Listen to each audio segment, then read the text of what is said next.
And now I give the floor to the distinguished representative of Armenia, followed by China. Mr. President, we thank the Secretary General for presenting the report on the work of the organization and highlighting his priorities for 2023. We highly value Secretary General's leadership in promoting and protecting human rights, achieving gender equality, full and equal meaningful participation of women in all spheres of public life, and eradication of violence against all women and girls. Human rights underpin the activities of the UN system in all fields, ranging from international peace and security, development, climate, cyberspace, to humanitarian action.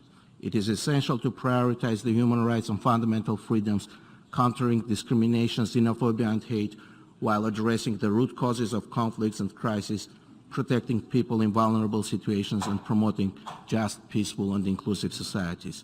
We support the transformative measures outlined in the report of the Secretary General on our common agenda related to advancing human rights, promoting gender parity, and unlocking the full potential of young people. I reaffirm Armenia's support to the Secretary General in strengthening the efficiency of the organization and its adaptability to the evolving challenges and new emergencies. Mr. President, I want to focus on 3 chapters of the report, which are maintenance of international peace and security, promotion and protection of human rights, and promotion of justice and international law.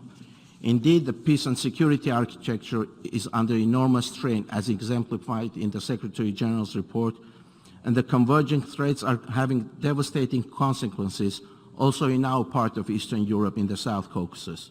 The ongoing major crisis in the middle of Europe has largely undermined the regional security and created incentives for certain countries to instrumentalize the challenges and complexities of the present-day international politics to use force and instigate violence.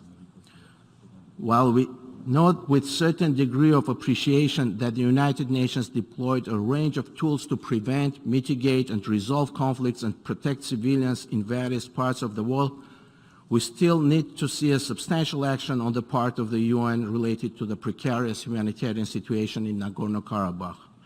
We have alerted the United Nations that, emboldened by the results of the use of force in the past, a particular member of the international community, Azerbaijan, now seeks to normalize violence and aggression, to impose unilateral solutions and conduct the policy of ethnic cleansing of the Armenian population in Nagorno-Karabakh. The latest such example is the ongoing blockade of the only supply route in and out of Nagorno-Karabakh, in a grave violation of existing humanitarian obligations.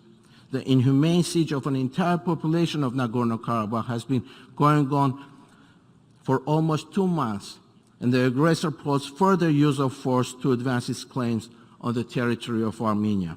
Several international institutions, member states, international human rights organizations, and publications have alerted on the risks of dangerous escalation and atrocity crimes in Nagorno-Karabakh. However, the United Nations is yet to respond to the gravity of the situation on the ground.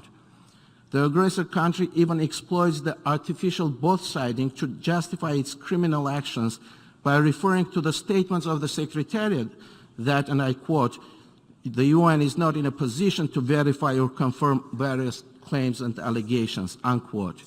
The credibility and reputation of the United Nations is at stake when, despite its global outreach, vast human and financial resources, extensive toolbox, it is not in a position to verify an imminent humanitarian crisis and identify the risks of massive violence and atrocity crimes.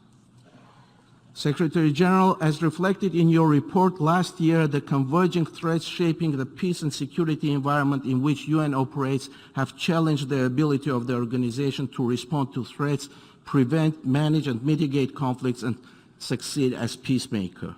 The global challenges necessitate efficient, timely, and coherent action by the United Nations system to mobilize the capacities of the international community and coordinate the collective efforts to reach the most vulnerable in every corner of the world. We believe in the value and the role of the strong and responsible multilateralism with the United Nations at its core for the security and well-being of small nations. And we are confident that the integrity and independence of the UN bodies and entities will prevail, and their ability to deliver for the benefit of peace, security, justice, rule of law, and human rights should be materialized in our part of the world as well. I thank you.